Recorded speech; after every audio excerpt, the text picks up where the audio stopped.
to order.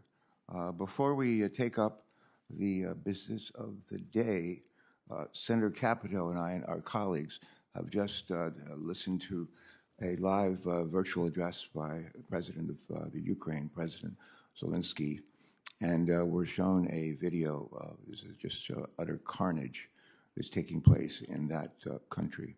I think I'd like to, I don't know that I've ever done this, I think I'd like to start with a moment of silence and prayer.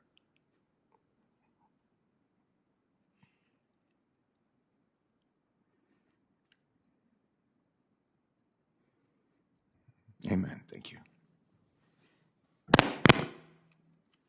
Well, it's not a good morning in some places around the world as we watch the carnage that's taking place in the Ukraine. But it's a good morning here in this hearing room, and it's actually a beautiful day. I go back and forth to Delaware on the train. Today I had to get up very early, and we drove over and came down Route 301 through Delaware and Maryland. And what a glorious, glorious day across the Chesapeake Bay. And so for that perspective, it's a glorious morning. And we're anxious to hear from all of you. We're here to discuss an important topic, one that Senator Capito and I care a great deal about, along with our colleagues. And to those who may not be familiar, this is one of the primary programs in our country for financing water infrastructure projects. And specifically, this program funds the construction of wastewater treatment facilities. To better inform our conversation, we have an excellent panel of witnesses joining us today in person. It's great to see you all. Ms. Dreyfus-Wells, Mr. Sigmund, Mr. Ramseur, and Ms. Watson. Welcome to the Environment and Public Works Committee. This is a committee that gets things done. We're a committee that works together. And we're proud to be a part of this committee and have the opportunity to lead with Senator Capito. Before we dive into the topic of our hearing, I think it's important to recall how we got here. And I'm not talking about the train or a car or an airplane, but as you may recall, last year this committee worked in an overwhelmingly bipartisan way to draft the Drinking Water and Wastewater Infrastructure Act, legislation that included historic investments in our state revolving funds. That bill passed out of this committee unanimously, and later out of the full Senate by a vote of 89-2. And those of us on this committee are no strangers to the fact that most legislation doesn't receive votes of 89-2 in the United States Senate. Our water infrastructure bill was an important exception.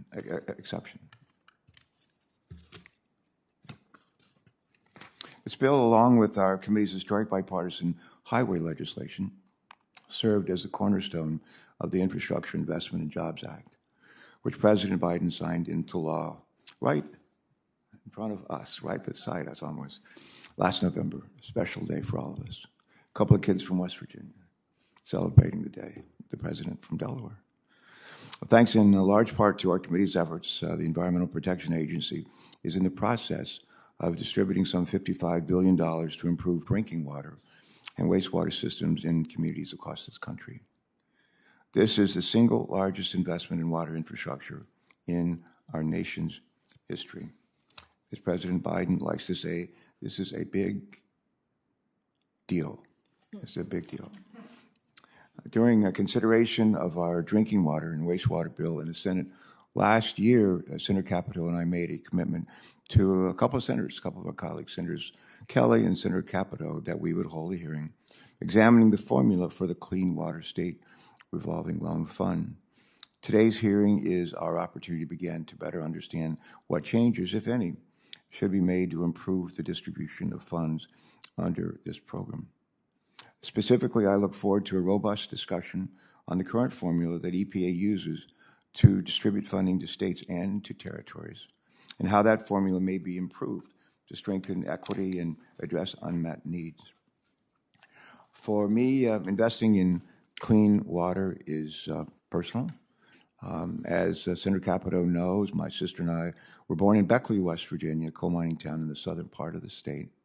For the first 6 years of my life, and my sister's life, in the mountain state, we lived alongside a stream outside of Beckley, a stream called Beaver Creek. And sometimes my sister Sheila and I, along with other kids in our small community, would play in the banks of the creek and try to catch small fish from it, and an occasional frog. But we were never allowed to eat the fish or the frogs that we caught there. In part, that was because the nearby septic tanks were not well maintained. And as a result, sometimes raw sewage and other pollution would seep into the creek. At the time, our situation was not too different from many other small communities across that state, the mountain state, and across the country. Several years later, after graduating from the Ohio State University, I deployed with my squadron to Southeast Asia as a naval flight officer. 1969, shortly after I arrived there, I learned that the Cuyahoga River in Cleveland, Ohio, had caught on fire. And this fire, heard around the world, served as a wake-up call for our nation to get serious about addressing pollution, particularly water pollution. Congress responded by enacting the Clean Water Act in 1972. In the years that followed, communities across our country applied for grant funding to help build or upgrade wastewater treatment systems. And over time, grant requests greatly exceeded the funding available. During the Reagan administration, a new controversial approach emerged: creation of revolving loan funds administered and managed by each state. I was a congressman then and had an opportunity to vote on that legislation. But after becoming law in 1987, these funds were periodically modified and annually spending bills to meet changing needs and increased demand for resources. In more recent years, however, these programs had languished with the authorization for state revolving loan funds in dire need of updating. That's why, along with our ranking member, Senator Capito, Senator Duckworth, Senator Lummis, Senator Cardin, and Senator Cramen, all members of this committee, joined forces, I like that word, joined forces, to address this need in the Drinking Water and Wastewater Infrastructure Act. There's an acronym for that act that I have never used. It's the Drinking Water and Wastewater Infrastructure Act. Our legislation reauthorized and increased the funding for the Clean Water State Revolving Loan Fund for the first time, and get this, in nearly 35 years. And with the recent passage of the bipartisan infrastructure law, we have an opportunity to build on this work and to further improve the way we invest in our nation's infrastructure. That includes having more in-depth conversations about the Clean Water State Revolving Fund formula and what we might consider updating in the program. What could certainly be done to, more could certainly be done to adapt the formula for changes in climate, changes in population, and changes in simply because we're living in the infrastructure age. So as I said at the outset, let's use this hearing today to gain a deeper understanding of all the many factors, at least most of the many factors, in the current Clean Water State Revolving Fund formula. Let's take this time to examine and discuss opportunities for making that distribution more equitable as we go forward.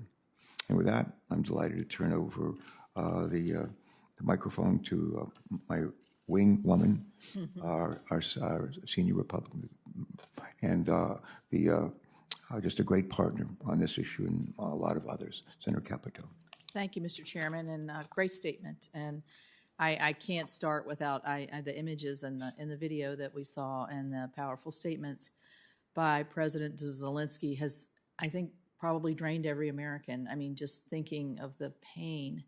And so we're pretty united in our thoughts and certainly in our prayers. So thank you for that moment of silence. I appreciate that.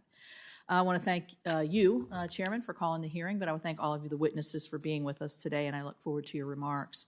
The Chairman summarized this, but I do think this committee values hearing your perspective on the challenges facing the nation's wastewater infrastructure, as well as your thoughts on effective solutions to address those challenges through the Clean Water State Revolving Fund. We're all here today to discuss that important issue of updating, possibly, the Clean Water SRF fund formula itself, which came into sharp focus during our consideration, as the chair said, of the Drinking Water and Wastewater Infrastructure Act. DWIA, that's what it's called, right? Got it. Around this time last year. I knew there was an acronym there somewhere. Yeah. on that bill's way to enactment of the Infrastructure and Investment and Jobs Act, which I keep calling the BIF. So we're all into our acronyms. As we committed at that time to colleagues interested in this issue, we should consider updating the formula for the Clean Water SRF in the same bipartisan and thoughtful approach that we undertook in advancing DWIA to an 89-2 vote on the Senate floor. I believe ensuring reliable, modern water infrastructure is a fundamental responsibility of government. Water is not a red or blue issue. It's not a big city or small town problem. It's everybody, in everybody's best interests. The issues we are addressing today today affect every single American, which is why I'm committed to doing the appropriate due diligence and outreach to ensure we come up with a final product that does not leave anyone behind. Since inception in 1987, when you voted for it, the Clean Water SRF has been an effective tool to provide much-needed federal funding to improve our nation's water and wastewater infrastructure, enjoying broad and consistent bipartisan support at the federal and state levels. Through the Clean Water SRF, EPA provides funding to states, which then issue loans to communities to facilitate infrastructure improvement projects. And we know through much testimony and certainly talking to our local government officials and folks who run these systems, many of them are very, very old and antiquated. Interest on these loans then revolve, providing additional funding for future projects and a greater investment return for taxpayer dollars. This program has been cost-effective and well-utilized, certainly in our state, with EPA leveraging $45 billion in federal dollars into more than $145 billion in assistance to local communities to improve their wastewater treatment systems, protect human health, and reduce pollution. It is noteworthy to mention that the reason that the SRF's success has been the flexibility given to it in the state revolving fund. Recently, EPA released a SRF memo that takes away or potentially could take away some of that flexibility, and I view that, as I have other memos by this administration, as an overreach. In April of 2021, Senators Rubio and Scott offered an amendment to the Drinking Water and Wastewater Infrastructure Act, which would have changed the formula deployed for 34 years to allocate state revolving loan funding. As I mentioned, Chairman Carper and I pledged to Senator Rubio and Scott that we would, and I know this is an issue for Senator Cully as well, that we would continue to work with them on this issue, which spurred today's hearing. I respectfully disagreed with the approach of their amendment, which was ultimately defeated, and would have converted the Clean Water SRF to a wholly population-based formula. This ignores the crucial issue of need, which was baked into the original formula, and for states like Delaware and West Virginia, could have had some negative effects. Need varies across and within the states based on population growth or reduction, the age or condition of existing infrastructure, and the unique public health, environmental challenges, and development needs of impacted communities. It is essential to me that rural communities are treated appropriately and that unique challenges in infrastructure deployment are accommodated in any revised Clean Water SRF formula. And this committee and the Congress explicitly acknowledge that need must be assessed and documented in the Clean Water SRF. Section 50220, I know you knew that, you knew what section it was, of the IIJA, carried over directly from DWIA, instructs the EPA within 2 years to conduct a clean watersheds needs assessment or survey along the lines of what the agency already does for the drinking water SRF. This information will be essential to any revision of the formula. I acknowledge that formula allocations set back in 1987 may not adequately address today's needs and demographic shifts, but given the complexity of the issues, we have our work cut out for us. Major changes to the Clean Water SRF should not be rushed and must be the product of a deliberative process here in Congress that allows impacted stakeholders the opportunity to provide the input needed to ensure that any legislative action works for all states and types of communities. It's one thing to draft a law here on Capitol Hill, but quite another to implement it back home. That is why this hearing with this panel of experts and the work that will follow is so very important. I remain committed to working on these clean water issues that are so important to me, the citizens of my state of West Virginia, and my fellow committee members. With that, Mr. Chairman, I yield back. Thank you. Senator Capito, thank you for a wonderful opening statement. Now I get to introduce our witnesses. And first, Jonathan Ramseur. Is that a French name? German, okay. A specialist in environmental policy from the Congressional Research Service. And I understand you've worked there for over 16 years. In his role, Mr. Ramseur covers wastewater infrastructure funding issues, and we're fortunate today to learn from his expertise in this area. Mr. Ramseur, please proceed, give your statement now, and we look forward to receiving it. Thank you. Thank you. Good morning, Chairman Carper, Ranking Member Capito, and members of the committee. My name is Jonathan Ramseur, and I'm a specialist in environmental policy at the Congressional Research Service. I would like to thank the committee for inviting me to testify today on behalf of CRS. I have been asked by the committee to discuss the Clean Water Act's allotment formula for distributing funds under the Clean Water State Revolving Fund Program. I will summarize my written testimony with these brief remarks. In 1987, amendments to the Clean Water Act established the Clean Water State Revolving Fund Program, otherwise known as the SRF program. For the past 30 years, the SRF program has been the key federal funding program for wastewater infrastructure projects throughout the country. Each state in Puerto Rico administers its own SRF program. U.S. territories and Indian tribes receive grants directly from EPA rather than administering their own program. The SRF programs provide financial assistance to a range of recipients supporting a variety of projects and activities, including construction of wastewater treatment facilities, stormwater systems, among others. The 1987 Clean Water Act amendments included SRF funding allocation percentages for each state and U.S. territory. Based on formulas in the House and Senate bills that evolved into the 1987 amendments, Congress likely based the state allotments on some combination of wastewater infrastructure needs and population, among other factors. However, the legislative history does not explicitly describe these factors or how they are weighted in the allotments. These allotments, which provide a minimum share of 0.5% to each state, have effectively been in place since the program's establishment. Since 1987, in coordination with the states, EPA has produced 7 infrastructure needs surveys. EPA published its most recent survey in 2016. In addition, the Census Bureau has prepared 4 census reports. None of this more recent information is reflected in the current statutory funding allocation. The Water Resources Reform and Development Act of 2014 directed EPA to report to Congress whether the current allotment adequately addresses water quality needs. EPA published this report in 2016. Based on the difference between the current allotments and the revised needs surveys and state population estimates, EPA concluded that most states do not currently receive appropriated funds in proportion to their infrastructure needs estimates or population.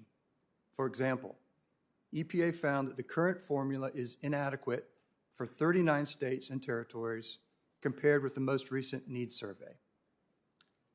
The SRF program is the primary federal assistance program for wastewater infrastructure, and the allotment formula has been one of the more debated issues during considerations of Clean Water Act authorization legislation. Considerations of states' potential allotment decreases or increases bear heavily on the discussion of policy choices reflected in alternative formulations. If Congress chooses to deliberate on amendments to the SRF program allotment to the states, policymakers would have a range of options, including those provided in EPA's 2016 report. These options consist of different combinations of needs, population, and other factors. For example, policymakers could include limitations similar to EPA's options, namely the constraints on the magnitude of decreases or increases a state would face under a revised formula. In addition, Congress may look to the allocation formula of other water infrastructure programs, such as the Drinking Water State Revolving Fund Program. Under this program, EPA allots funding to the states based on the results of the most recent needs survey for drinking water, which the Safe Drinking Water Act requires EPA to prepare every 4 years. This concludes my brief remarks. Thank you again for the invitation to appear today, and I will be pleased to address any questions you may have. Mr. Ramseur, thank you very, very much for that statement. And Mr. Sigmund, tell us where you're from. Where do you live now? I live in Green Bay, Wisconsin. And I understand they have re-signed a quarterback. We did. And It'll be about 30 years of Hall of Fame quarterbacks leading Wisconsin. Green Bay. that's pretty amazing. It's pretty amazing. That's a pretty. One of the members of my staff back in Dallas loves Aaron Rodgers. I mean, he worships the guy. Watches him play all over the country. So I'll tell him you were before us, and I presume, like most folks in Green Bay and Wisconsin, share his passion. Yes. In any event, aside from that, I'm not going to get into your bio very much, but you got a great experience and very appropriate for today's hearing. We're anxious to hear from you. Thank you for coming. Well, thank you. Chairman Carper, Ranking Member Capito, and members of the committee, I appreciate the opportunity to appear today. My name is Tom Sigmund. I am the Executive Director at New Water, the brand of the Green Bay Metropolitan Sewerage District in Green Bay, Wisconsin.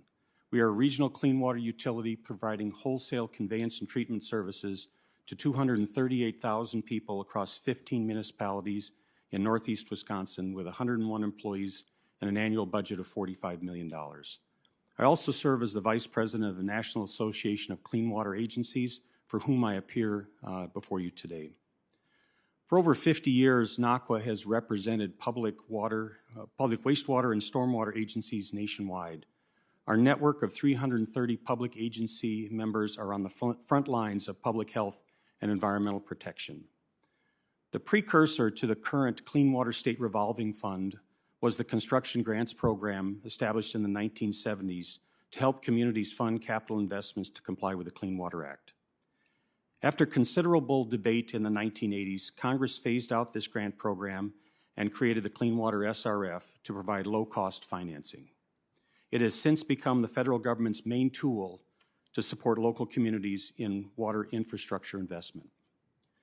Congress provides appropriations to EPA to capitalize revolving funds administered by the states, and those states provide a 20% match. The states then issue loans to publicly owned treatment works. As the POTWs assume the loans, build the infrastructure, and repay the loans, the funds revolve, grow, and support other communities and additional projects. Over time, Congress has updated the Clean Water SRF, such as by granting flexibility to the states to provide additional subsidization. I cannot overstate how much of a lifeline the Clean Water SRF has been for clean water utilities across this country, especially in Wisconsin. For many utilities, this is their only access to affordable financing. New Water has utilized these programs since they were first introduced. Converted to 2021 dollars, New Water has invested $1.2 billion in capital facilities over the past 45 years, utilizing $1 billion of loans and grants. Almost 50% of New Water's 2022 annual budget is devoted to capital projects, underscoring how capital-intensive our work is.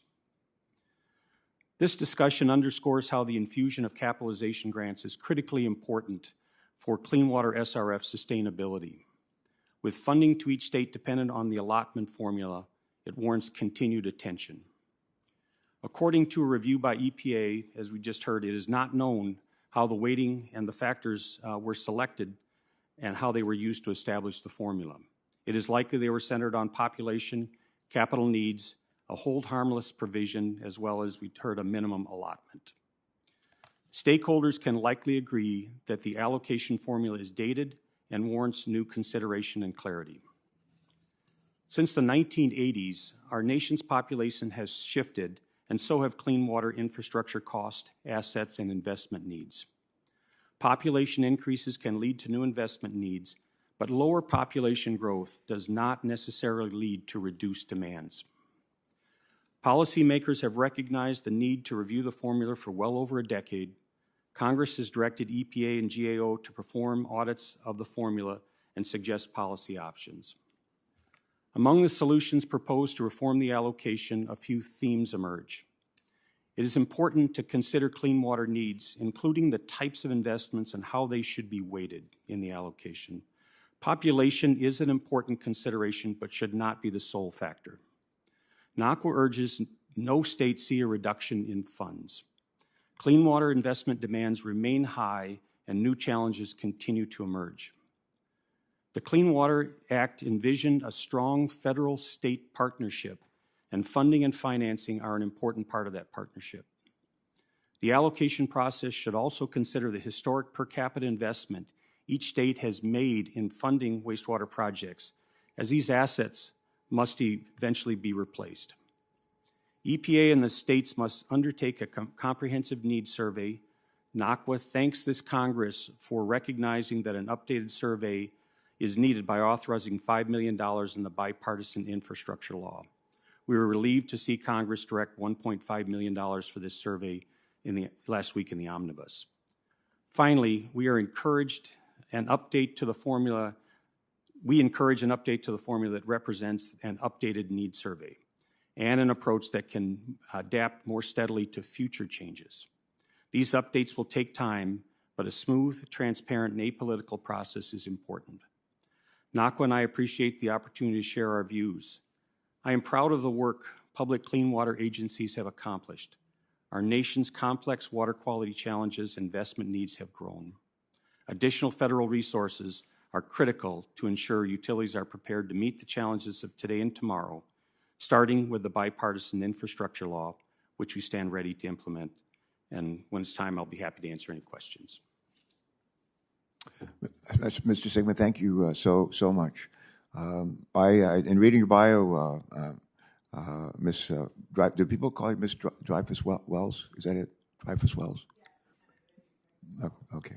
I noted that you graduated summa cum laude from Ohio State University. I also graduated from Ohio State University, not summa cum laude.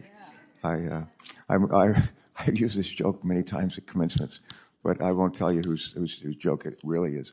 But I've addressed many graduating classes and said some of you are graduating summa cum laude today, some of you are graduating magna cum laude, some of you are graduating cum laude, and some of you are graduating today by the grace of the good laude. And I once used that at the graduation ceremony then at Delaware State University, which is the #3 HBCU in the country. And it turned out the guy who was the keynote address followed me, and it was his joke. Oh.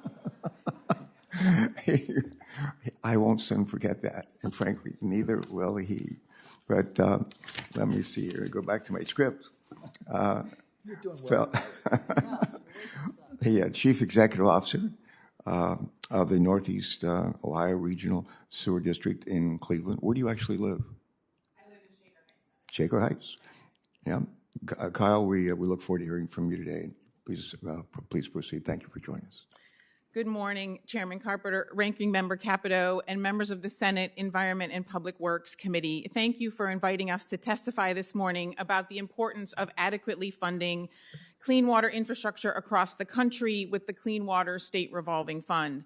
As the Senator said, I'm Kyle Dreyfus Wells, CEO of the Northeast Ohio Regional Sewer District in Cleveland. I'm also a NACWA board member, and I am pleased to join my colleague, Tom Sigmund, here today. So the sewer district is among the largest wastewater treatment and stormwater management utilities in Ohio. We serve the city of Cleveland and 61 communities across 355 square miles of the Lake Erie watershed. Our 750 employees manage 3 wastewater treatment plants, processing 90 billion gallons of flow annually, 475 miles of the regional stormwater system, and 350 miles of large inter-community sewers. Our district serves a broad customer base, including households, our region's industrial base, and 2 of the largest hospital systems in the nation. We do this with a $170 million annual operating budget and an approximately $270 million annual capital program. So this is what it takes to protect public health and water quality of Northeast Ohio, and it is funded by the 1 million people that we serve. So while we're here today to talk about the SRF, I have found in conversations about clean water that it centers on 3 factors: rates, affordability, and ensuring access of all customers to clean, reliable sewer service. The SRF in Ohio is essential to us doing that as we rely on it to finance our critical work and to control the rates that our customers pay.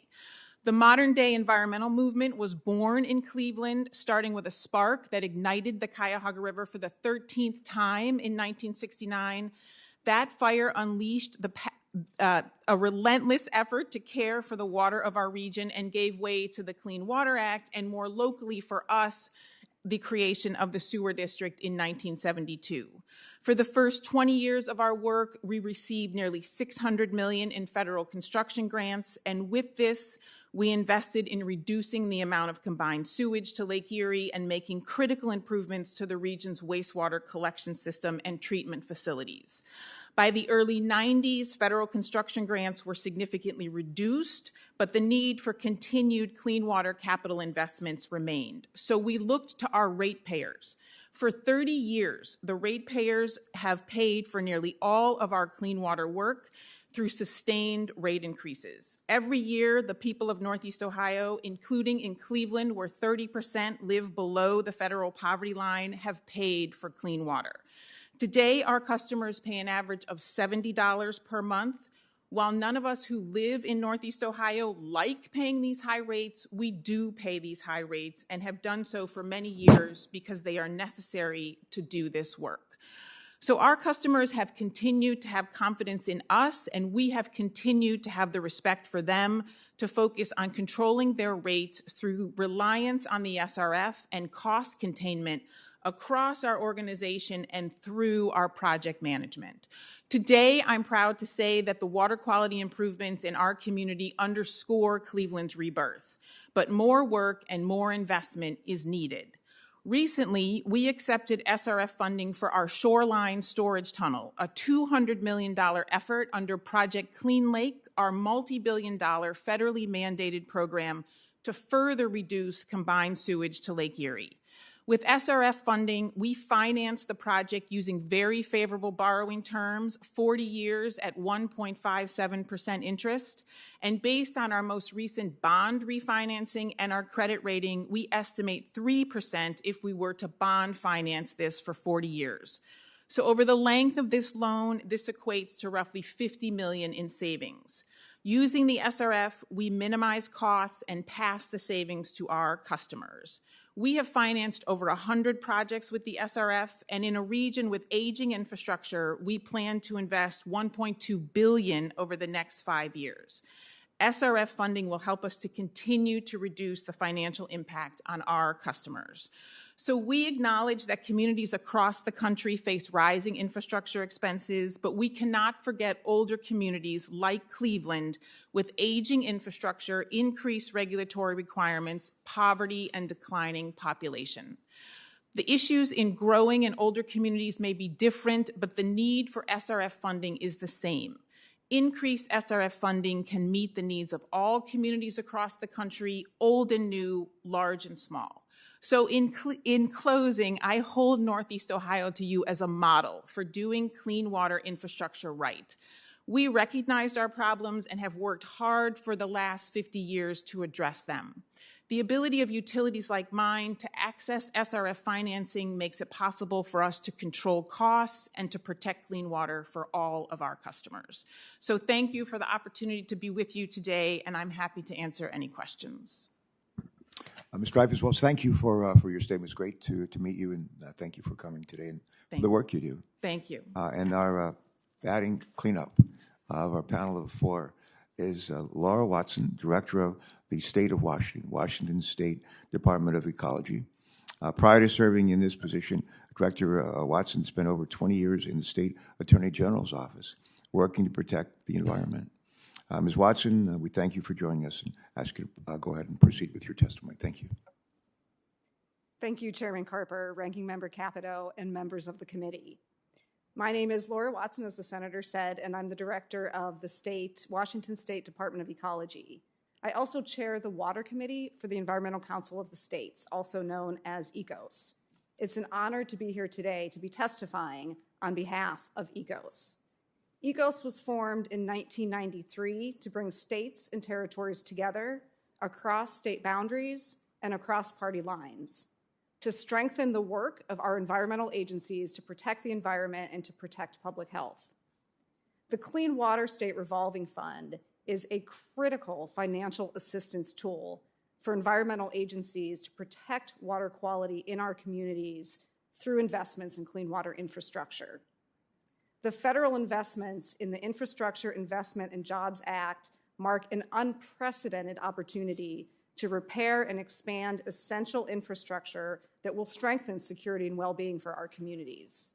This is one of the most exciting times in history to be able to be leading this work and to be collaborating with our state and federal partners to tackle some of our nation's biggest challenges. With renewed investment, now is also the right time, we believe, to consider the Clean Water State Revolving Fund formula and assess if it's still working as it was intended when it was written 35 years ago. ECOS supports a robust, a balanced, a thorough, and a thoughtful consideration of the allotment formula, along with the various criteria that could be used to modernize it. We are aware that changes to the formula could likely result in some states seeing increases and other states seeing decreases in their funding levels. Due to this, ECOS is not in a position to recommend specific changes to the formula at this time, but we do support a thorough review to understand if the formula is actually meeting the needs of each state and our residents. We further request that Congress work with EPA and state organizations like ECOS in this process. As Congress undertakes the process to review the formula, there are several aspects that ECOS would recommend you consider. First, the definition of need should account for the actual needs and the unique needs of states. Infrastructure needs have changed significantly since the formula was first implemented. And many have already mentioned that in some areas we have population shifts that have resulted in more states experiencing growth and a greater need for infrastructure. On the flip side, we have states who have had population decreases, which means there are fewer resources, fewer ratepayers to tackle aging infrastructure. In 2016, EPA reevaluated what constitutes need in communities to assess needs beyond traditional wastewater infrastructure. And we support that. For example, in my state, stormwater treatment to reduce pollution from existing development is critical to protecting the Puget Sound estuary. Like Washington, of course, each state has its own unique clean water priorities that need to be addressed, and we support EPA's efforts to ensure that these are captured through the needs survey. Second, the allotment formula should be based on recent and robust data. The last Clean Watershed Needs Survey from EPA was published in 2016. The data was from 2012, and now we have a new survey underway. We hope that the data that we're collecting now will be able to be analyzed, summarized, and published by EPA in 2023, so we've got recent data that will be of assistance in looking at the formula. Third, we recommend reevaluating other criteria after completion of the survey. For example, and again, you've heard this a lot, a formula that's based just on population may not reflect all of the needs within a state, and if you have high-quality needs data available, may not be necessary. Fourth, ECOS recommends reviewing how environmental justice is considered in the formula. The state Clean Water State Revolving Fund has long focused on providing guidance in this area to support disadvantaged communities. The bill, the Infrastructure Act, strengthens this commitment by assigning certain percentages to these disadvantaged communities as grants and forgivable loans, and ensuring that the allotment formula incorporates these commitments could address longstanding environmental justice issues. There are a few other recommendations contained in my written testimony, but in the interest of time, I will wrap it up there. Again, I want to thank you on behalf of Washington State and my peers and all of the other states, territories, and Washington, D.C. We very, very much appreciate your work, your ongoing investments, and your work to take a fresh look at the allotment formula. Thank you. Ms. Watson, thank you. I would just say to our colleagues who are arriving in, all of us serve on a lot of committees, and as it turns out, there's a bunch of hearings going on this morning, and I'm going to be in and out. My suspicion, I guess, The ranking member, Senator Capito, may be in and out, but we'll keep things moving. But we've been joined by senators from as far away as Arizona, from as close by as Maryland, and from as far away as Alaska, and fairly far away from Arkansas. So we're happy that you're all here. And I just want to say to our staffs, both on the majority side and minority side, you pulled together an all-star lineup here, and our staffs were grateful to all of you. We're going to move to some questions now. I'm going to kick it off with Mr. Ramseur. To start with you, your written testimony outlines the history and the evolution of the Clean Water State Revolving Loan Fund.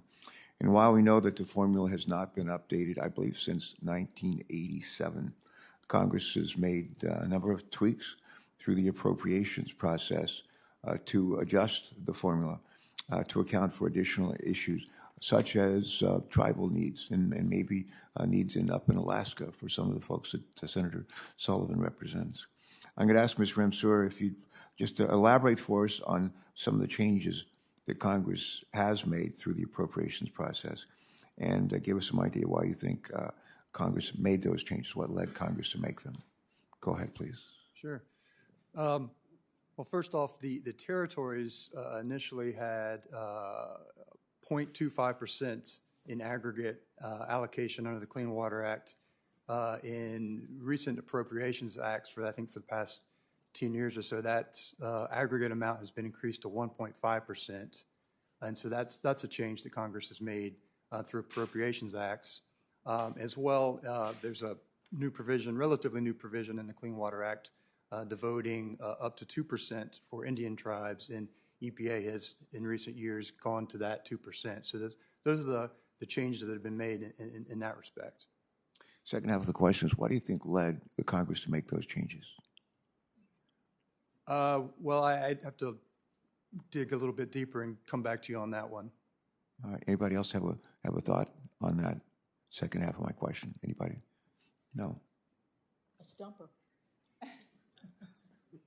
Like the record shows, the first time I've ever stumped any panel, any of my questions. All right, we'll come back to that later on. My second question, again, this would be to Mr. Segman. The Infrastructure Investment and Jobs Act provides unprecedented levels of supplemental funding for the Clean Water State Revolving Fund. This kind of historic investment, coupled with the ability to distribute a significant amount of money that fund a significant amount of the funding that in the form of grants or in the form of loan forgiveness, and it will provide all states and territories with more resources for water infrastructure than they have ever had before, I believe. As states begin to implement this historic level of funding, Congress needs to start thinking about how to rebalance the formula going forward. An important first step in balancing the formula is to look at gaps in the funding distribution. Here's my question. Are there gaps in the current state revolving fund program that need to be addressed to help EPA provide a more equitable distribution of those funds to the states, the tribes, and the territories? Well, my experience, my detailed experience is through the state of Wisconsin, their Clean Water Fund. And I have said in the past that the Clean Water Fund in the state of Wisconsin is one of the best administered funds that I've ever come across. And when I was a consultant, I saw many across the state. It is encouraging utilities to stay in compliance and to get ahead of things. And so that's a well-run program. In general, I think what we're seeing with this current bipartisan infrastructure law is more money coming into states for Clean Water Fund, and it's bringing it closer to a level as to what we need. So the biggest gap has been, and hopefully can be rectified in the future, is just the needs greatly exceed the funding that comes from the federal government. We need to continue that. Have I answered your question? I think so. A follow-up. You mentioned that the revolving fund in Wisconsin may be the best around. Why is it? How has it been able to achieve that kind of recognition? The process. I like to say, find out what works, do more of that, so maybe we can learn something from the Badgers. The process that the state of Wisconsin uses, it requires utilities through the compliance maintenance program. We have to submit a scorecard for our utility every year to the state of Wisconsin, looking back at our compliance, looking at our rated capacity of our facilities and seeing how we stand, as well as said, environmental compliance. So the state requires us to be proactive. And when we do that, we're seeing things well in advance of when they need to be implemented, capital projects. We then can, in a more thoughtful manner, plan those capital projects, work with our customers to start to increase the rates if we need to fund them. And then also, we work with the state of Wisconsin, the Clean Water Fund, to get our project into their priority system so that they can rank it and determine what level of priority it is. And if a utility needs some type of supplemental funding outside of just a straight loan, additional subsidy. And so I think the state of Wisconsin has done a great job of working to keep us on task so that utilities do not fall into disrepair and then things become an emergency. All right. Thank you for that. Senator Capito. Thank you, Mr. Chairman. I'm going to yield to Senator from Arkansas, Senator Bozeman, to do his questions. Thank you, Senator Capito, very much. And I want to thank you and Chairman Carper for having this so very important. In fact, I think one of the hallmarks of this committee is that the hearings that we have greatly impact the problems that people have and on such a number of important issues. The Clean Water Revolving Fund formula is so very important to the state of Arkansas. Through 2020, Arkansas has leveraged more than $325 million in federal funds to support over 1,300 projects with the Clean Water State Revolving Fund program. Of those projects, 74% were to communities with a population of less than 10,000 people. Access to safe and reliable water is critical for all Americans, and this initiative makes the process easier, more affordable for states to meet their unmet water infrastructure needs. Mr. Sigmund, in your testimony, you commented that population should be considered in an updated allocation formula, but it should not be the only factor. Can you speak more about why you don't believe a population-only approach is the right strategy to allocating SRF dollars? Yes, certainly greater population leads to greater flows coming into treatment facilities, conveyance facilities, so it should be a factor. But there is such a significant investment in assets, and these assets at wastewater, whether it be large conveyance facilities or treatment facilities, tend to be long-lived assets that are quite expensive. And I think that consideration needs to be, what are we going to do when those assets need to be replaced? Because that can be, the federal government helped us put them in, and we need help replacing them or doing significant repair. We do take care of the assets. Operation and maintenance is fully within our customers' our annual budgets. I think also a factor that needs to be considered and is different for every state is what are the environmental regulations, the environmental conditions that what levels of treatment do utilities need to do to meet the water quality standards of the body, and they are different across the country. No, and that's so important. The EPA is ratcheted up, rightfully so in some cases, maybe not so in other cases, and again, that's just a tremendous expense that falls in an effort to make our water as clean as possible. Community wastewater systems, both publicly and privately owned, are essential to the physical and economic health being of rural Arkansas. However, rural communities oftentimes run into additional problems such as lacking technical expertise and the funds to apply for multiple state or federal assistance programs. As a rural state with low, medium household income compared to states with higher populations, we have less people but a greater need. In your opinion, how can we further help communities with smaller ratepayer base get a fair chance at securing state and federal assistance? Mr. Sigmund. The Clean Water Fund loan process is a challenging process. When we do a loan, our staff is typically preparing a 3+ inch binder of supporting material that is needed by the state of Wisconsin in order to secure the loan. Our staff has done this over the years. We're fairly good at it, if you can ever get really good at it. And it is a significant burden for a utility that has a smaller staff to be able to do that. And we understand the state needs to get the information it needs to be able to secure its loans, but we certainly look forward to trying to simplify the process because it is burdensome. Now, one of the things that has been talked about in our clean water sector is the possibility of a utility such as mine that has some expertise in doing that be able to assist smaller communities. That has not happened yet, but it is a possibility. I think with this bipartisan infrastructure law, you have allocated some money to both EPA and the states to provide training and assistance. One of the things that EPA, in a call that I was on, acknowledged that they need more people to apply for these loans than currently apply for the loans. And so we're going to have to figure out how we can overcome that hurdle of the challenge of putting those together.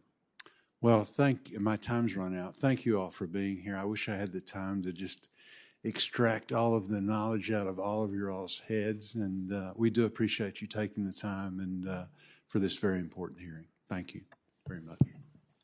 Senator Bozeman, thank you so much. Thanks for joining us today. Good to see you. All right, Senator Cardin from our neighboring state here, Maryland. Ben.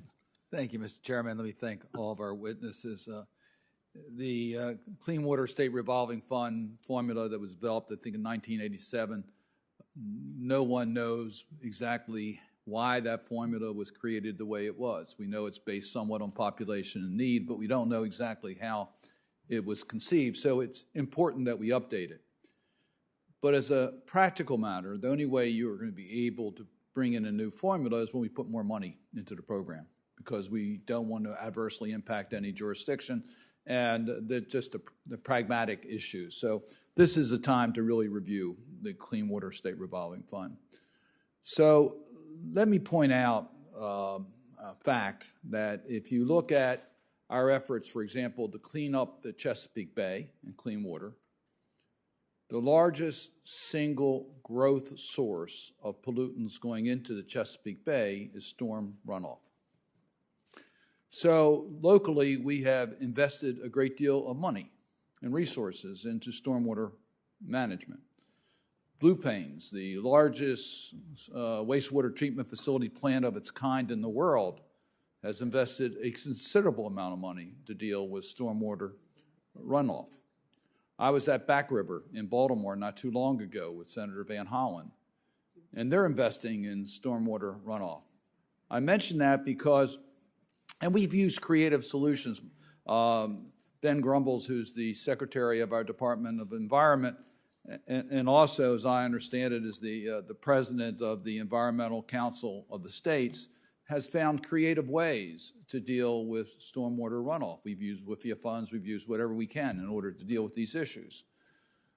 But my question is, as we're looking at incorporating need into the Clean Water State Revolving Fund, how does stormwater infrastructure needs come into play as we develop that formula?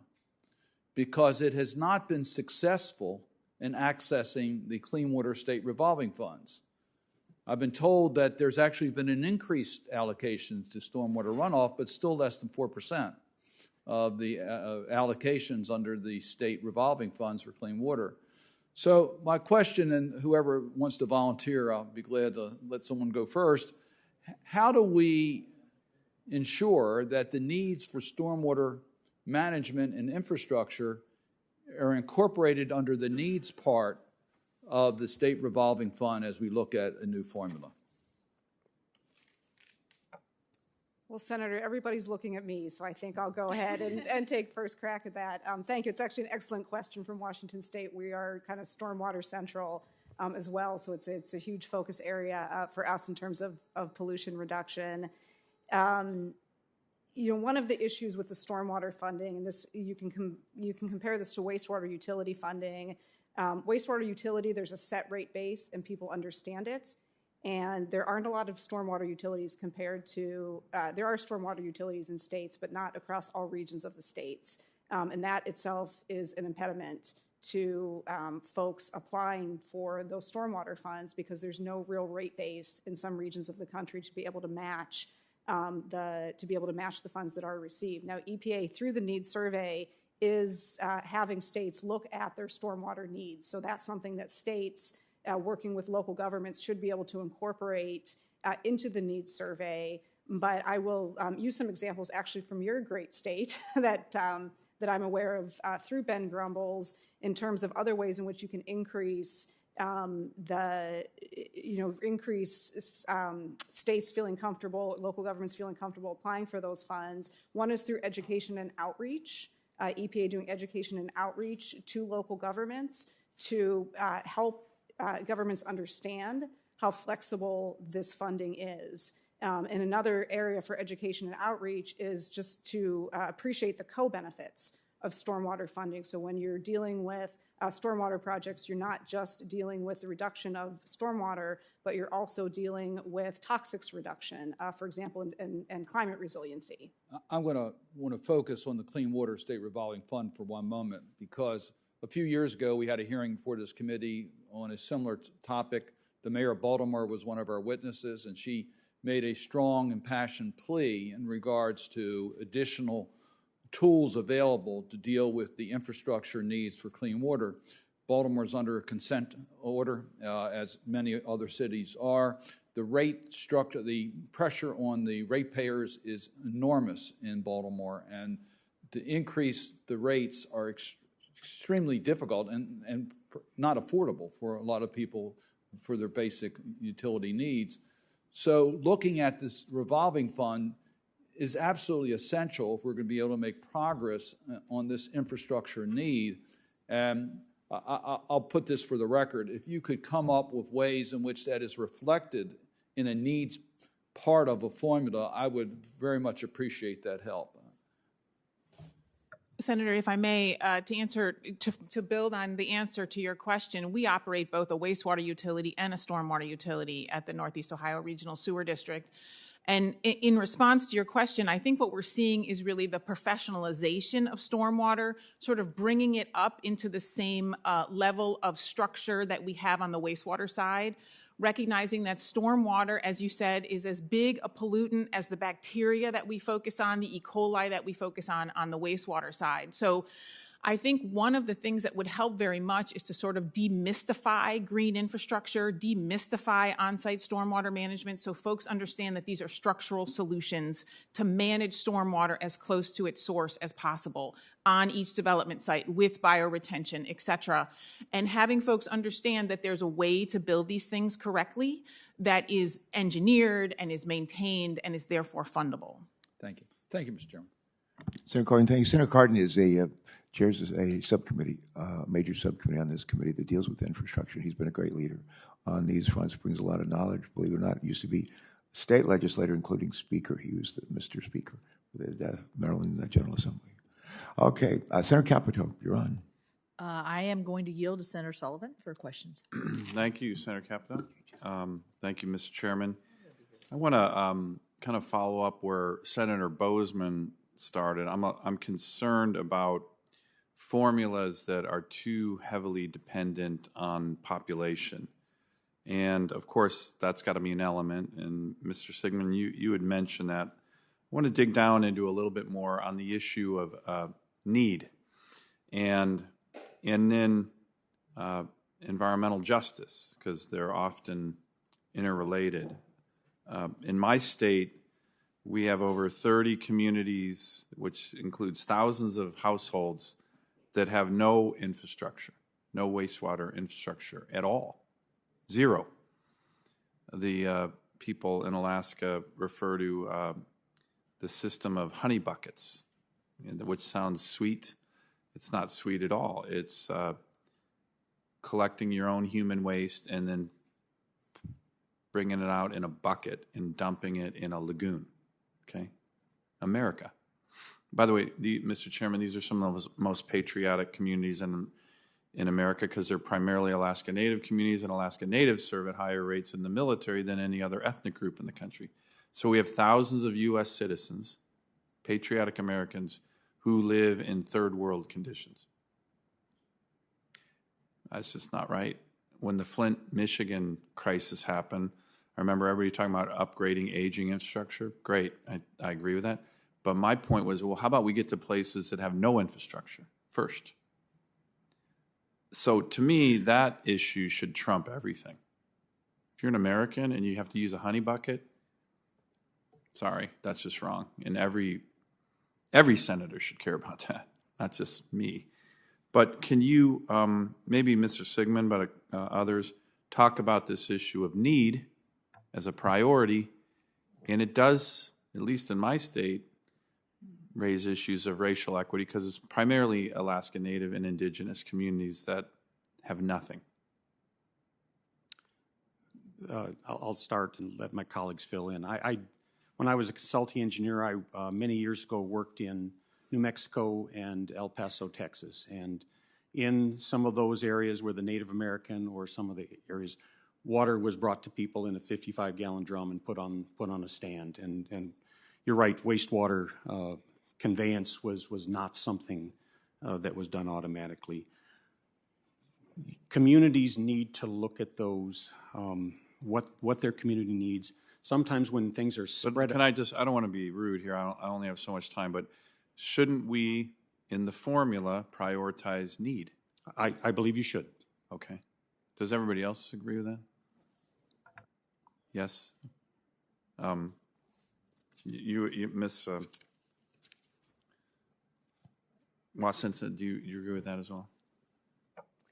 Here on behalf of ECOS, we're not prepared to make specific recommendations at this time because states could be winners or losers depending on. Well, of course, they could be winners and losers. Right now, my constituents are on this issue are losers. Yeah. And again, I don't even think this is a close call. You talked about racial equity, racial justice. Native people in Alaska use honey buckets in a lot of communities. That's just completely unacceptable. As American citizens, we should all care about that. So do you think we should have some kind of element in the formula that prioritizes that? It's not just Alaska, by the way. I think West Virginia has some of these issues. Yeah, for sure, that needs are very important for environmental justice communities as well as rural communities and other disadvantaged and smaller communities. Let me ask it's a different question, but it's also an important one. It's the issue, again, we talk a lot about population. Of course, we have to have some element in the formula about that.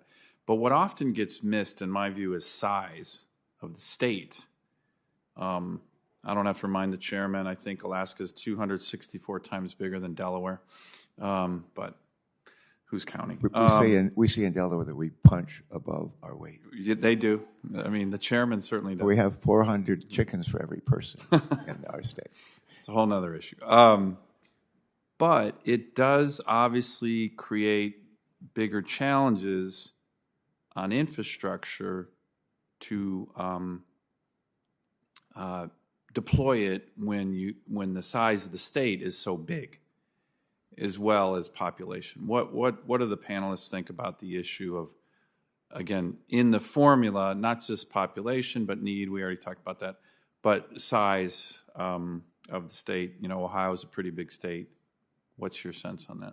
Thank you, Senator. I think the needs survey, if done correctly, and if states are given and localities are given the resources that they need to put that needs survey together, because even the needs survey requires resources, engineering, hydraulic modeling, et cetera, to truly understand the need. Size will be incorporated into that because you'll have to factor in how many miles do I need to lay this sewer pipe? How am I actually going to sewer an area that may be frozen one part of the year and not frozen another part of the year? So these are the questions that localities can answer if they're given the resources to be able to do that. So size will be incorporated into a well-done needs survey. Okay. Anyone else on the size issue? Yeah, I think Kyle's talked about with the needs survey, the solution for your state is going to be different than the solution for my state of Wisconsin. And so that's where the needs survey, if it looks at the needs of the community, needs of the state, will come up with what's required, and it will be different for each state. Great. Thank you, Mr. Chairman. I am concerned that these three potential formulas by the EPA that have been developed are too heavily reliant on population and could make matters worse, at least for states like mine that have these kind of needs and size and challenges. The senator from Alaska probably recalls when we were debating our water bill on the floor, an amendment was offered to basically change one of the formulas that were under consideration to almost strictly population. Yeah. And my recollection is it was defeated something like 86-14. So you're not the only person who feels that population by itself is not sufficient. Thank you. Okay, and Senator Kelly's joined us. We have two Navy captains here, a Marine colonel and a general. Thank you, Mr. Chairman. You bet. And I first want to say thank you to you and Ranking Member Capito for holding this hearing today. I really appreciate it. As you know, this is an important topic to me and to Arizona, and I understand and appreciate the importance of carefully considering any potential changes to the Clean Water State Revolving Loan Fund formula. Population size and change is an important thing in Arizona. We're a growing population. But to Senator Sullivan's point, we also have similar issues. The Navajo Nation, hundreds of thousands of Native people who often live without infrastructure, without water and sewer, often without electricity either. But I think it's also important for us to acknowledge that the current formula needs to be reformed. And this is the main source of funding for wastewater, stormwater, and groundwater infrastructure improvements. And estimates from EPA and the GAO indicate that fast-growing states with significant infrastructure needs like Arizona could see a 2- or 3-fold increase in the amount of funding they receive under this program if the formula were reformed. That's why I've worked with Senator Rubio to raise this issue and propose solutions. Fixing the formula isn't a partisan issue. It's a question of making sure that we're effectively using scarce federal dollars to meet the critical infrastructure needs of communities across the country. So, Mr. Ramseur, thank you for being here. Thank you for all of you for being here today. I want to start with a few basic questions for you. First, the Clean Water SRF was created in 1987. Has the formula determining state allocations ever been updated since then? Not in the Clean Water Act statute. There have been some small tweaks to it through Appropriations Acts, and EPA has made some administrative changes, but by and large, it's been the same allotment since 1987. Thank you. And do we know how Congress determined this allocation formula? We don't know precisely based on the House and Senate bills that were led to the evolution of the 1987 amendments. Both of those bills included factors of population and needs and other things. So it's likely that the formula included those, but we don't know explicitly what was included. Congress did not take enough notes from back then. All right, is there anything in the congressional record from the time which indicates that the formula was designed to consider the water infrastructure needs of a state? Well, not explicitly, just based on the House and Senate bills, which did include needs as a factor. One might assume that that was included, but we don't know for sure. Thank you. You note in your testimony that EPA has conducted 16 clean watersheds needs surveys since 1972 to determine water infrastructure needs of a state. Does the allocation formula used to distribute the Clean Water SRF take into account information from these needs surveys? No. Does EPA have any legal authority to make adjustments to the Clean Water SRF based on the infrastructure investment need? Not to my knowledge, no. They have to follow the Clean Water Act provision that directs them to the table, which has the percentages for each state from 1987. Thank you. As you know, the EPA also manages a companion program to the Clean Water SRF called the Drinking Water SRF. Have the state allocations for the Drinking Water SRF been updated since it was enacted? Yes, several times. Several times. And are those allocations updated based on need? Yes, that's the requirement in the Drinking Water State Revolving Fund Program. The allocations are based on the most recent needs survey, which generally come out every 4 years. So the drinking water SRF is based on need and has been updated, but the clean water SRF is not. Correct. All right. So, Mr. Chairman, I have additional questions that I'd like to get to, but let me just say before my time's up, I understand that it's important to have deliberation and debate about funding formula changes, but not acting to change the clean water SRF formula is kind of ridiculous. This formula was created 35 years ago. We don't know how the formula was created, and it's not updated to account for evolving needs or changing populations in states. Yeah, we have good examples of other formula funding programs within this committee's jurisdiction that are regularly updated based on the evolving needs of the state. We just pointed out one. But this committee has never acted to try to address this problem. Meanwhile, states like Arizona, which have significant and growing water challenges, are forced to do more with fewer federal resources.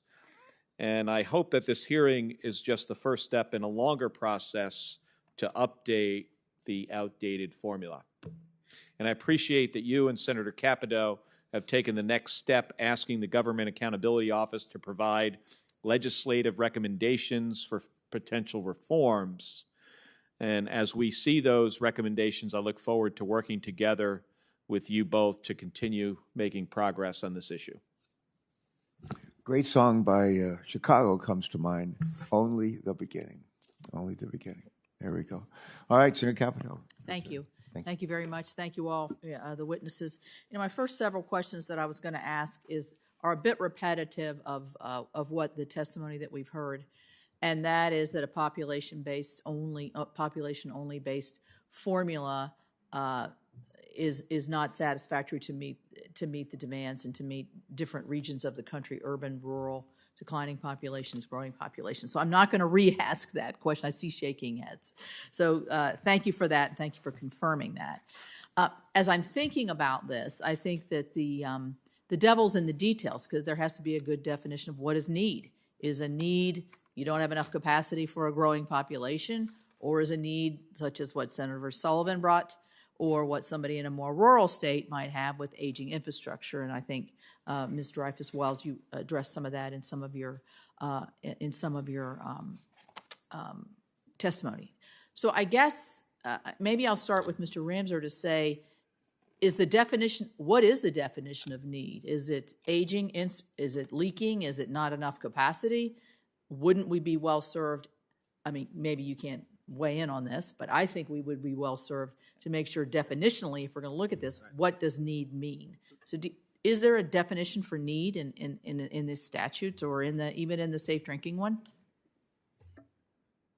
I'd have to circle back on the Safe Drinking Water Act precise definition, but under the Clean Water Act, the needs surveys that have been published,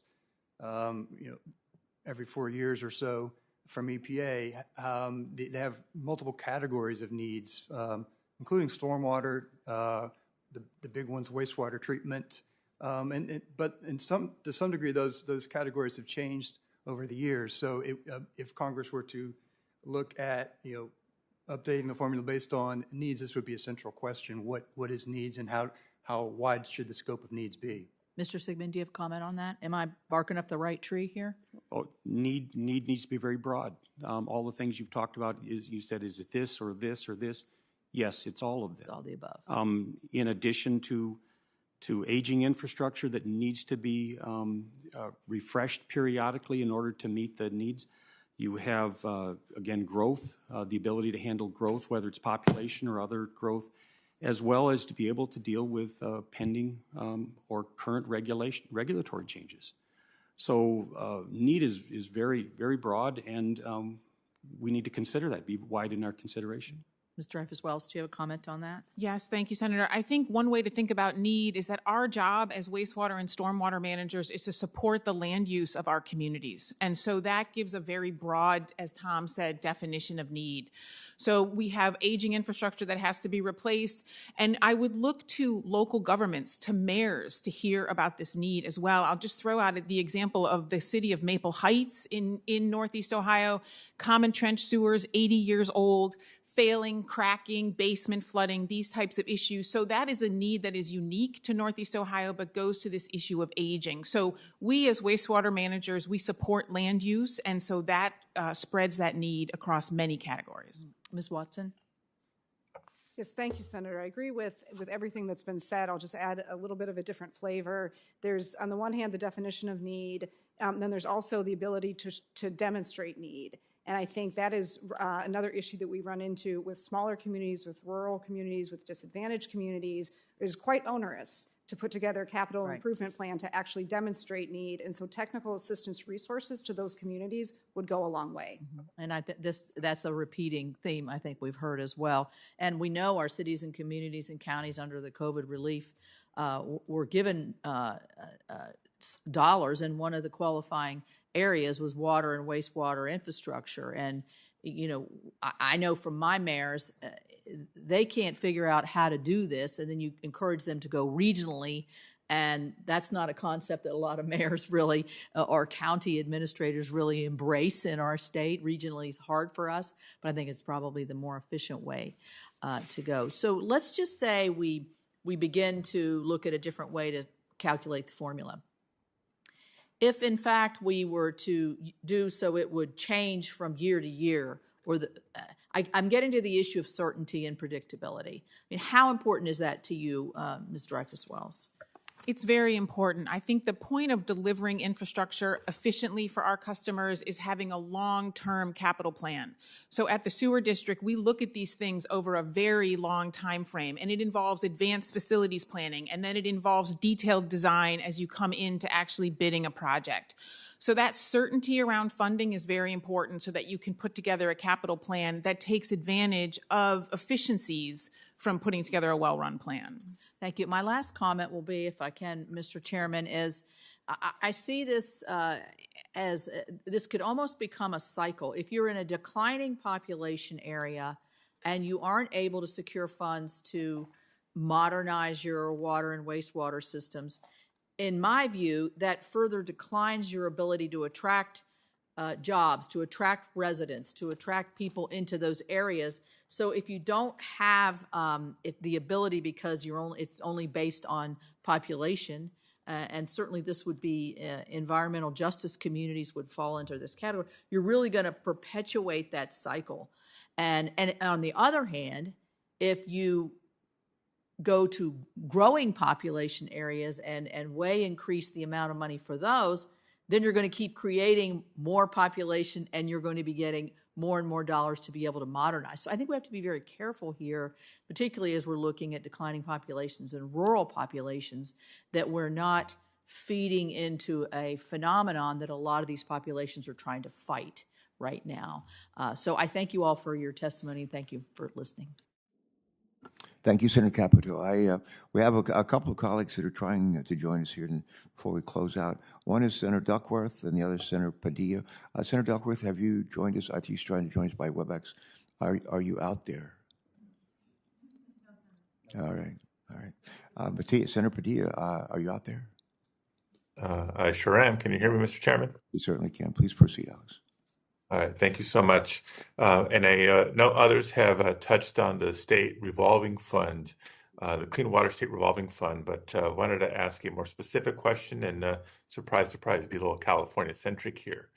California's wastewater systems serve a population of 40 million, living in over 13 million homes across California, and treat 4 billion gallons of sewage per day. The Clean Water State Revolving Fund is a critical funding mechanism for managing the more than 100,000 miles of sewer collection and 900 wastewater treatment plants throughout my home state.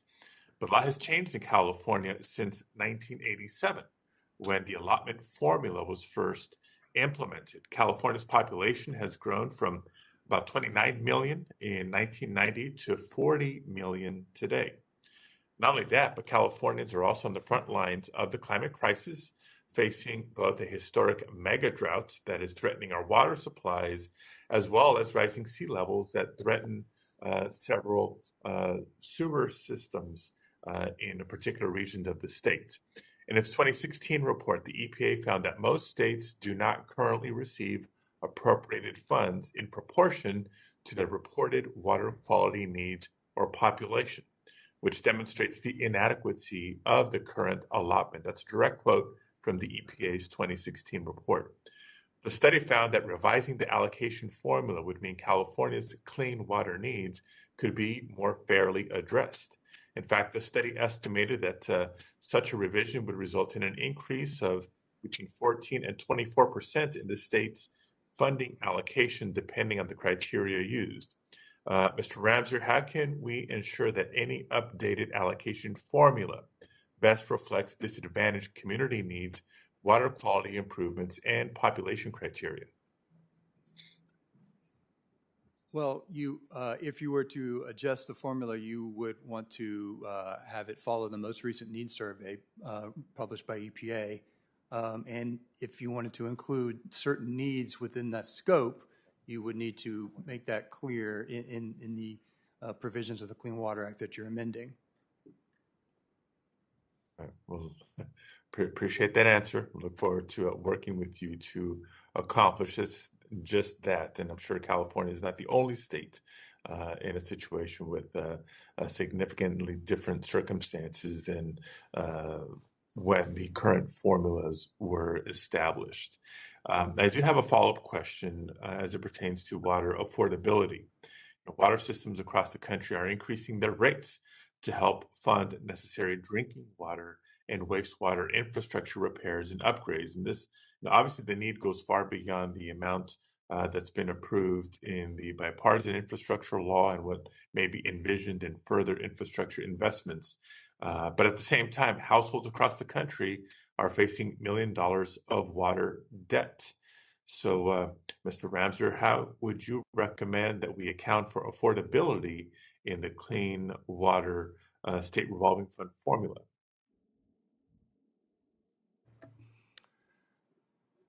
When you're thinking about the scope of needs, assuming you are using needs as the key factor or one of the key factors in a revised formula, you could adjust the definition of needs to include those types of factors. Currently, the states have the ability and the authority to provide funding through the SRF programs for these types of objectives, up to 30% in general from their annual allotment, and they are required, as of recent enactment of the Investment in Jobs Act, to provide 10% of their annual allotment for this purpose. Okay. Well, again, I think that's a good start, but certainly look forward to following up with you on these items and working to update the criteria and the formulas to best suit not just California's needs, but every state's needs in this modern era. Thank you very much. Thank you, Mr. Chair. Thank you, Senator Padilla. Has Senator Duckworth joined us? No. Okay. With that, they're waiting for me another hearing to come and ask some questions. So I'm going to slip out, and we're going to wrap it up here. I got several more questions I want to ask for the record. A quick story. When Winston Churchill was bounced out of office as Prime Minister of England right after World War II, after leading his country valiantly to a victory, he was leaving 10 Downing Street, and he was asked by a reporter, Mr. Churchill, is this the end? And he said, this is not the end. This is not the beginning of the end. This is the end of the beginning. And today's hearing is really the end of the beginning. And no, it's not. It is the end of the beginning. And but we appreciate your helping us kick this off. And we will not see a rush to judgment. We're going to be getting Senator Kelly. I'm going to yield to you. You can close it up. But I need to roll. No, hold on. But I think folks who are on this committee, including the staff that are on this committee, can be proud of the historic drinking water and wastewater investments that we delivered as part of the bipartisan infrastructure law last year. And as we look to the future, we look forward to continuing our conversation with you and others as smart as you, if they're out there.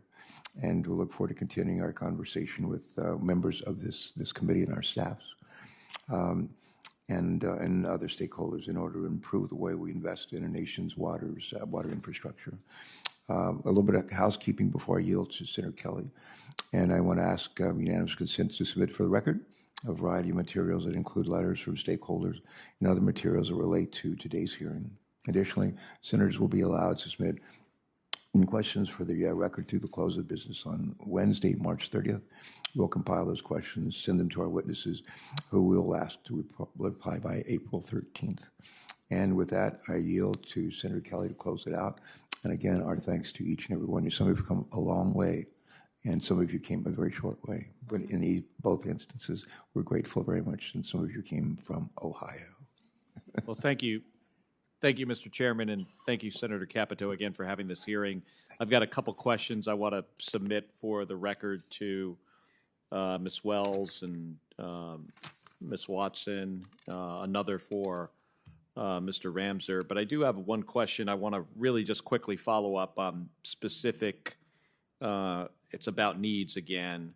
You know, we've got this historic drought in Arizona, and this question's for Mr. Ramseur. It's, we're trying to capture and recharge aquifers. We've got, we're treating stormwater and even wastewater and reusing it and turning it into drinking water like we do on the space station.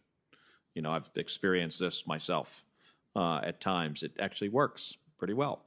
When we're looking at needs of a state like Arizona, do you feel that needs evolve, and also if things like groundwater recharge or treatment of stormwater or wastewater should be able to be funded through the Clean Water SRF because these are changing needs?